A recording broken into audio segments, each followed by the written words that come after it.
আসসালামু আলাইকুম, আমি নুসরাত জাহান লিয়া। কেমন আছেন আপনারা? আলহামদুলিল্লাহ আমরা ভালো আছি। চলে এসেছি প্রতিদিনের ব্লগ নিয়ে। আজকে চলে এসেছি গরমের মধ্যে দুপুরে লাঞ্চের একটা ঠান্ডা তরকারি। আসুন দেখাই, শেয়ার করি ডিম শসার রেসিপি। চুলোতে বসানো হচ্ছে প্যানের মধ্যে দিয়ে দিচ্ছি তেল, দিয়ে দিচ্ছি পেঁয়াজ,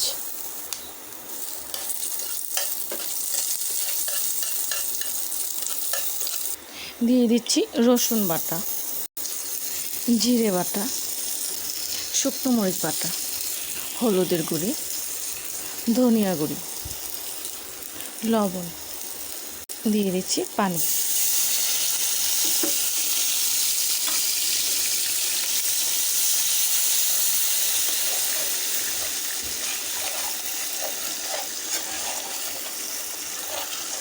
মশলাটা কষে আসছে, দিয়ে দিচ্ছি শসা,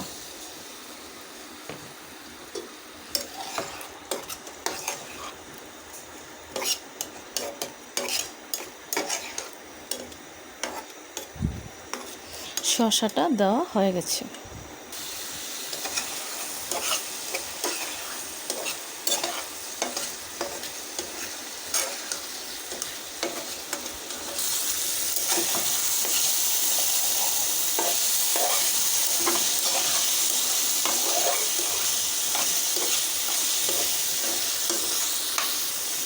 শসাটা কষে আসছে, দিয়ে দিচ্ছি ঝোল।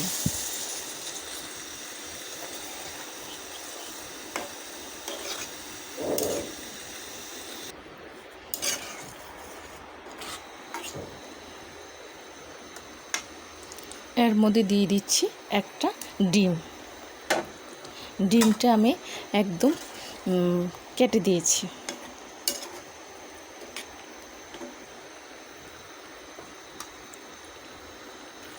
দিয়ে দিচ্ছি ধনিয়া পাতা।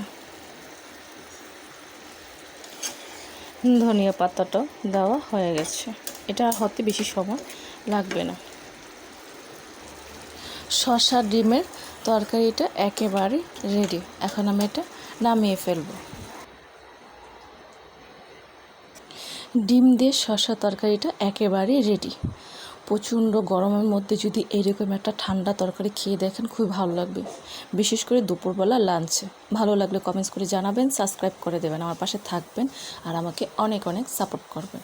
আজ এই পর্যন্তই। সব ভালো থাকেন, সুস্থ থাকেন, আবার আসবো। আল্লাহ হাফেজ।